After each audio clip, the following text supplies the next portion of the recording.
Do not put this in the video. Do not. It is time for roads. This is one of my favorite things. Makes a huge difference on the layout. All right, I use masking tape for my roads. This is a temporary layout and I don't want to spend a lot of money. You do whatever you want. If you have a better way, put it in the comments, let me know. I use 3-inch tape for my main roads, 2-inch or 1.5 inches for my driveways, depending on the size of the building, and then 1 inch for my sidewalks. To make the roads, you need a knife, a utility knife, sharp. Put a new blade in, don't be cheap. I'm going to show you how to cut them in a minute. Before you start, vacuum up. Get the little bits of debris out from under the buildings where you're going to push the tape under. It just gets rid of a nuisance. All right, so we're going to get to it. I'm going to bring you in here a little closer so you can see what's going on. Now let's get busy.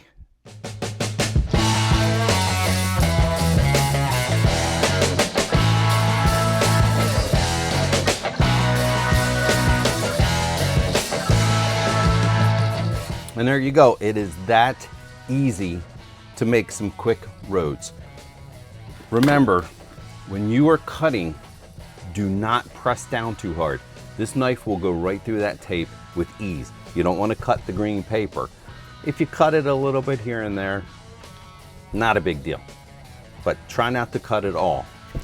All right, let's make some driveways so you can see how that goes.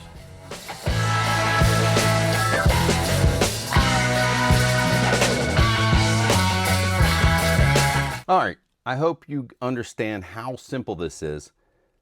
I'm going to redo this. I'm not happy with it, but it's easy to just pull it up, do it again. All right.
And just like that, done.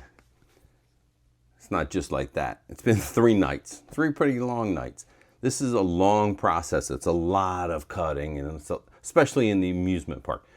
but I love it. And I think it looks really good because I'll put bushes all along the pathways. I think it really looks sharp. All right, next step. We are heading to the snow to put the roads up there. That will only take, hour maybe. All right, let's get to it. Oh, by the way, if Corey went blah, blah, blah, and you have any questions, put them in the comments below.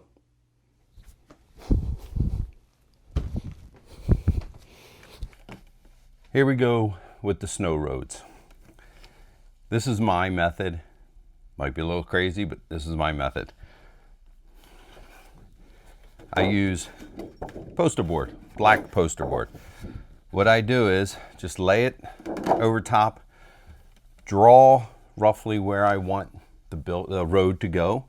I'll cut it out and I'll lay it in place and remove the snow, trim it, make it fit a little better, and then glue it in place and glue the snow around the edge.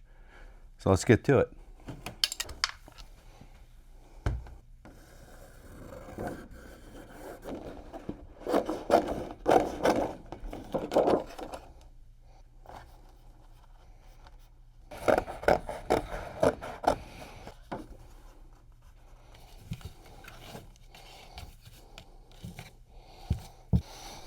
All right, that is step one.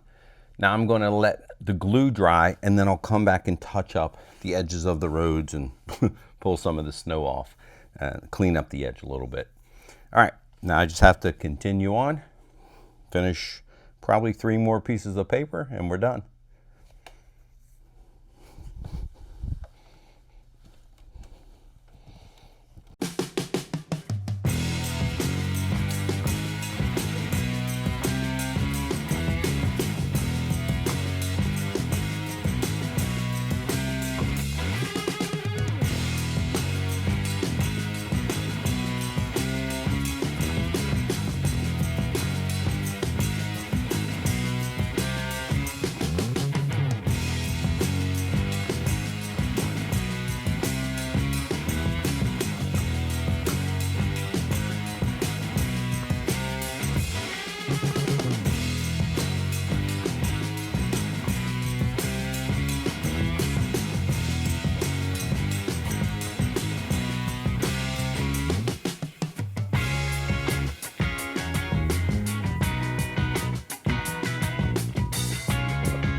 Victory! Okay, I just moved this piece. I'm not sure if you saw that. Where it overlaps, it was under. And from back behind me, you'll see the joint. But if I put this piece on top, then you don't see the joint. Also, I can't glue the snow to the inside of the road because this is a trap door. And that will really mess things up. So it's far enough away from the edge. Nobody's going to see it if it's a little imperfect. So I think we'll let it go and move on. All right, that finishes up this step.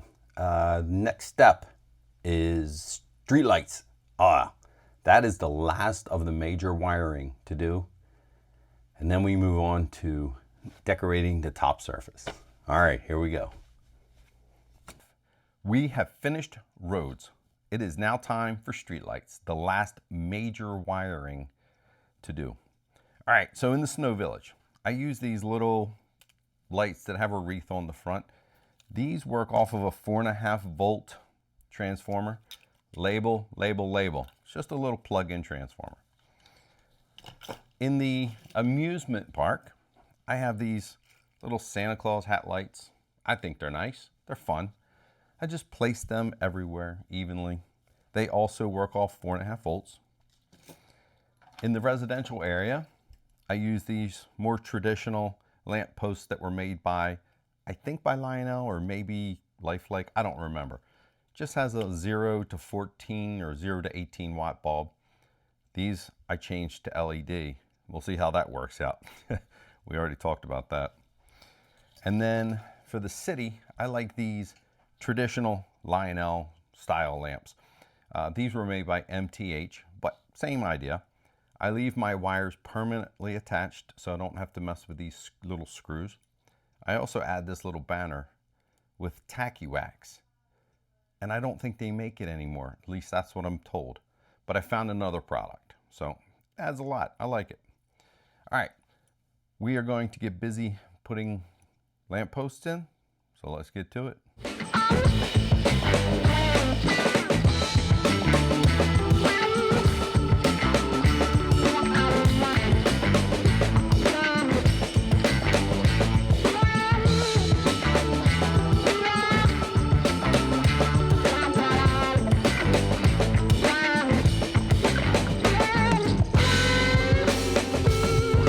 Okay, all of the Santa hat lights are wired.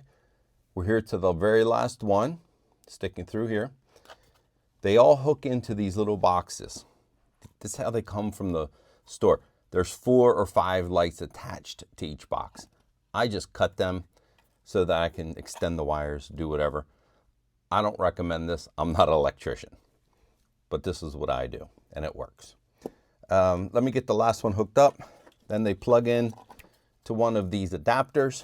This particular adapter is a multi-tap. One adapter runs 4 different plugs, 4 of these plugs. And this one is a 3-volt. So let's get this hooked up and then go check the lights. The last tip I have for street lights is after you hook them up, just gently pull in the wire.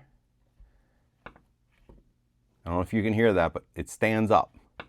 And then I take usually a piece of masking tape, and I'll tape the wire. Oop.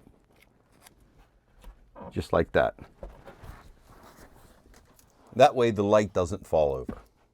All right, let me wire this up. And that should be it. So let's go up top and see if they're lit. And there you have it. They're not all standing up yet, but they are definitely lit.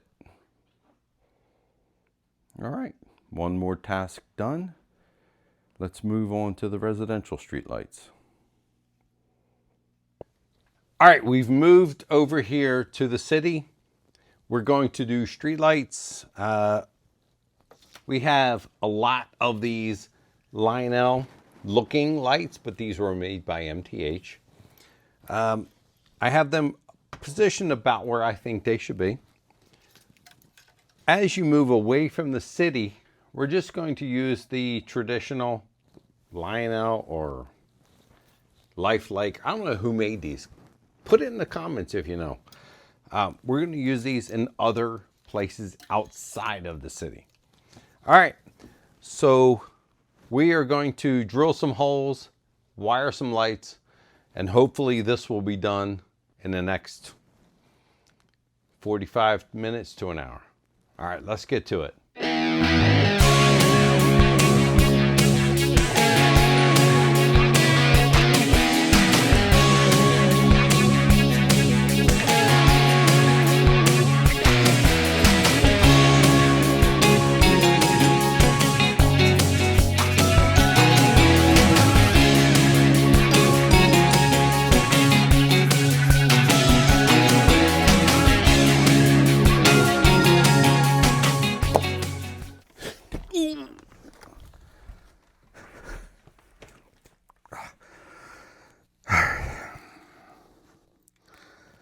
Yep, dad noises. All right, here we are in the last area to put streetlights. These are the little wreath streetlights, 4.5 volts. I just start by placing them around where I think they need to go. Now, the hard part is dealing with this snow.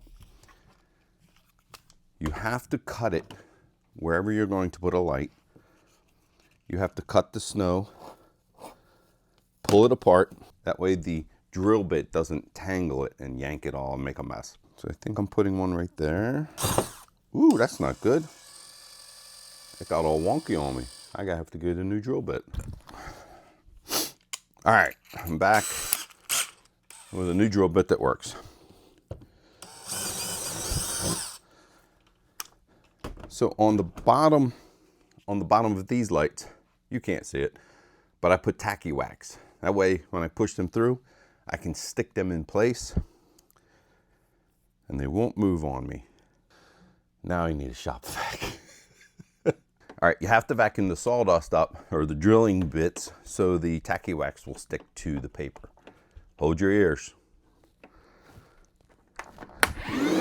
Now we just do them all.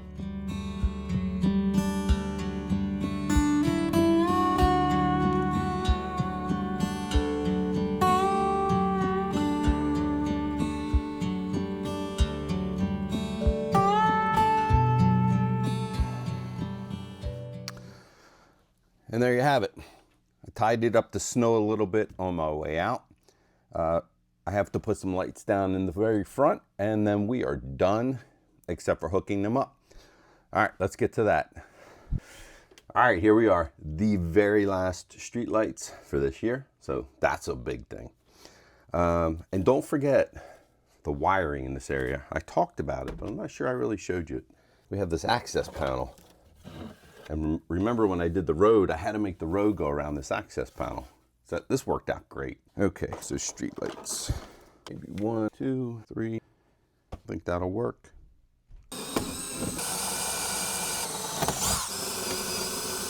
That is it. All the street lights are installed. Now it's time to wire them up. Ah, mother.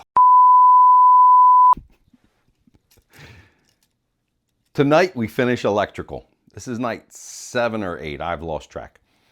All right, tonight we're doing signals. This particular signal, the arm goes down, the lights flash back and forth. It's just a lot of fun for the amusement park. We also have some banjo signals where the light turns on and the sign goes back and forth in front of the light. Those I control with an iTad. It's an infrared sensor made by MTH. Lionel also has a product like this. This one used to have a piece sticking out the front that plugged into the track to use track power. I don't use track power, so I cut that off. I'm not an electrician, so don't do that. But it works. So I bring constant voltage from my transformer, 14 volts minimum, to the back of here, and then I hook my signal to the side. You turn your switch to either track power if you're using track power, or auxiliary power if you're using transformer power direct. When the train goes by, the signal turns on. When the train leaves, the signal turns off. Easy. So we're going to hook these up tonight. We're also going to hook up red lights. I love these little red lights.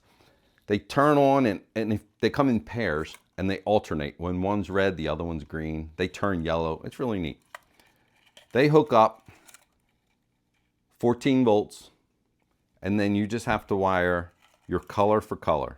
You can see there's 4 different colors, and over here there's 4 different colors. Now again, when I got these were connected. I cut them, that way I can extend them as far as I want, within reason, and mix them up a little bit. All right, I'm done talking. Let's get to work.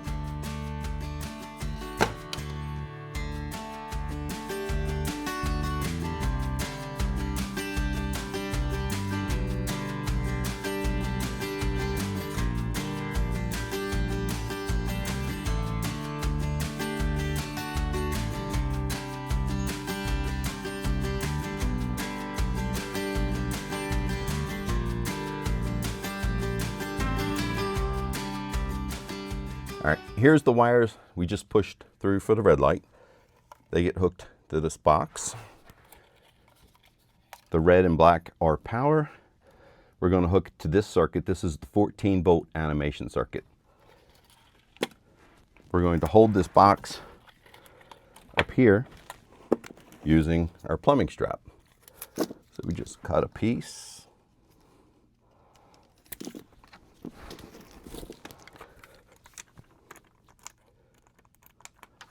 Our little 7/16 inch screw. Okay, then we just have to hook our 4 colors to our 4 colors coming through from the top. And that one's done. Then we hook the other 4 to these 4 back here. And that's done.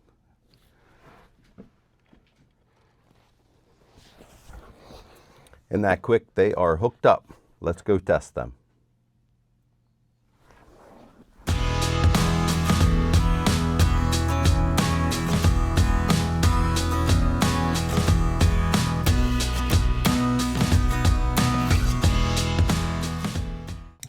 Here we are at our last signal that we're going to hook up on this circuit.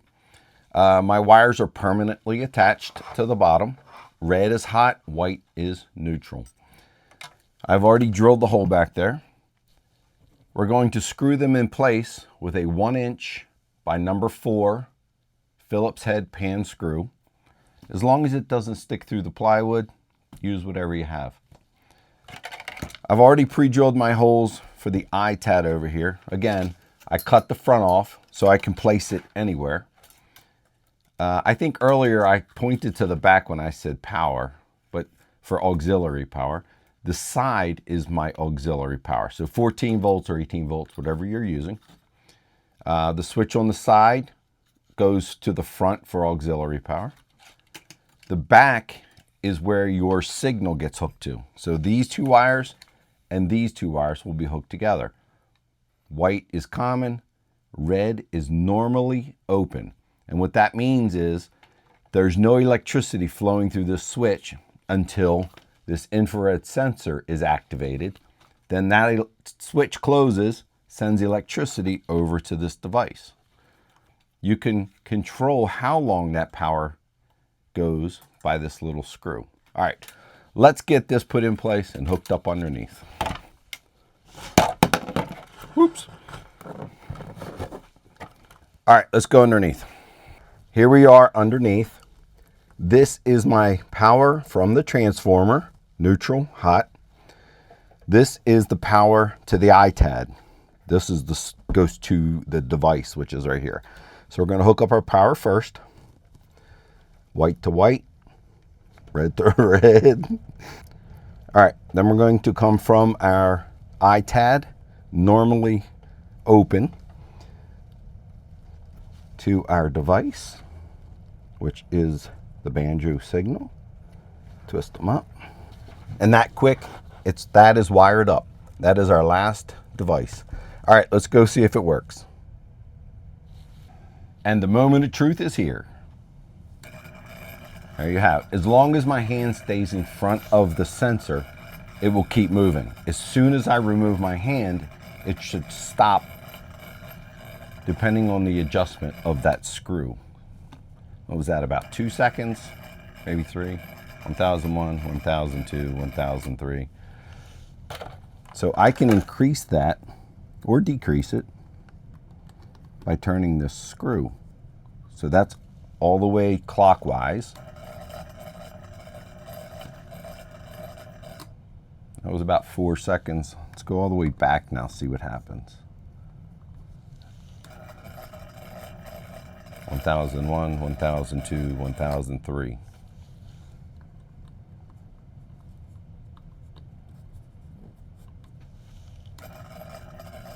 One 1001, 1002, 1003. Well, that doesn't work. Huh, I just got that. It was used though. Shame on me. All right, it works good enough for what I'm doing. It is time for telephone poles. All right, label, label, label. All right, in this box we have 2 different colors, a lighter brown, darker brown. I think they were made by Lifelike or Lionel, I'm not sure. They come with a very small hole in the bottom. I make it bigger with a soldering iron and just melt it real quick. Don't breathe the smoke. I may have breathed too much. All right, we are going to place 1 color in the city and 1 color in the residential. We attach them with a 7/16 inch panhead screw. We use these everywhere, you've seen this. And we just kind of put it right in the notch and we pinch it. So I'm going to spread these around. evenly placed wherever we want. All right. Then we're going to take our thread. We get this at the craft store. We have a silver and a black. Black goes on the bottom, silver on the top, just like real life. I like to wrap them on these little spools, and then I go pole to pole. I wrap each pole. Every now and then I'll tie it just so it doesn't come undone. All right, let's get to it.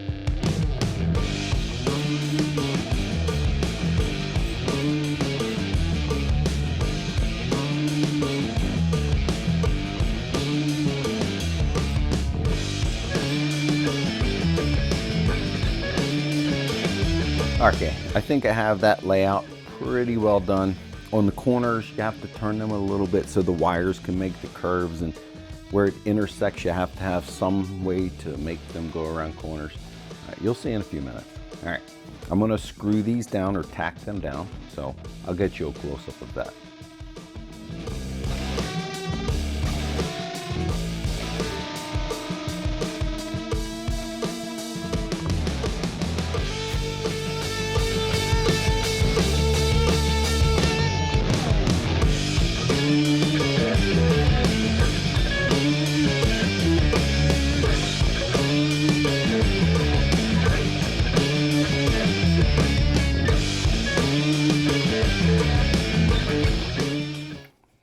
To untangle this thread, we'll test your patience. So bring them. All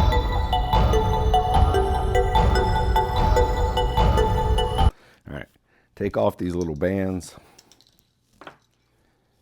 It's all twisted up. Untwist it. And there is a giant hoop. And it has a small knot right here.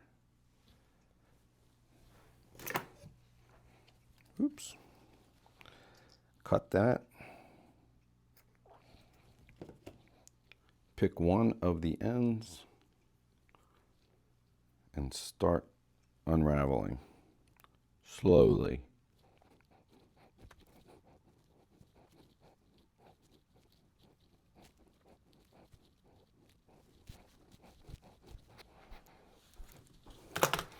And we just take a piece of dowel rod and wrap it around.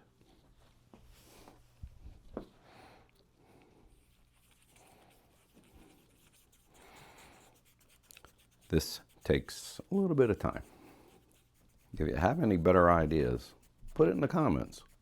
That's what you end up with. I will show you what we do with that next.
And it's that simple. You just keep going around. I'll come down the other side, finish over here.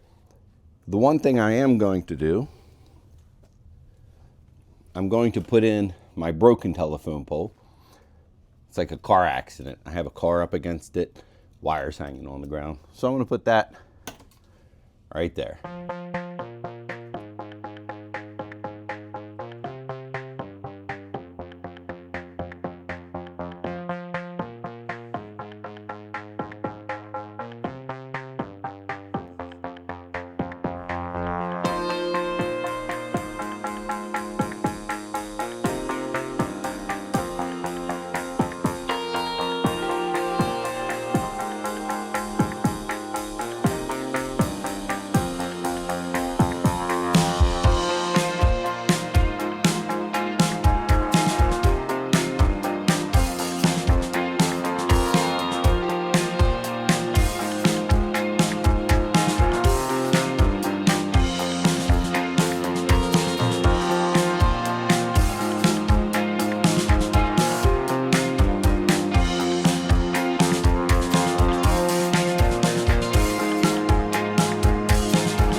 All right, we're around in the city now. Finished the residential. I've got the street lights kind of laid out where I think I want them, as well as down here into the industrial area. So same routine, screw them down, go back, put the string on. It's not that complicated. You can do it. All right, let's get to it. Oh, I forgot. I put this street light right in the way, so I have to move it over a little bit. Not a big deal.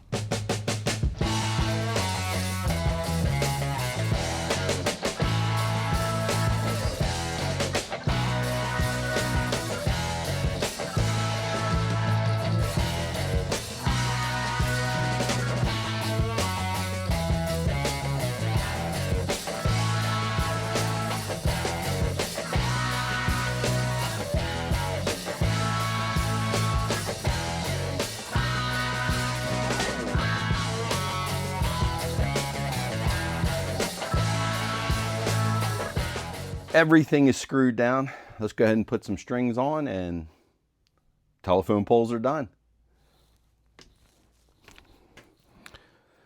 All right, there is another string done. Now the next string starts way in the back. It comes all the way down, goes through these and around, and comes back and goes through these and all the way to the other end.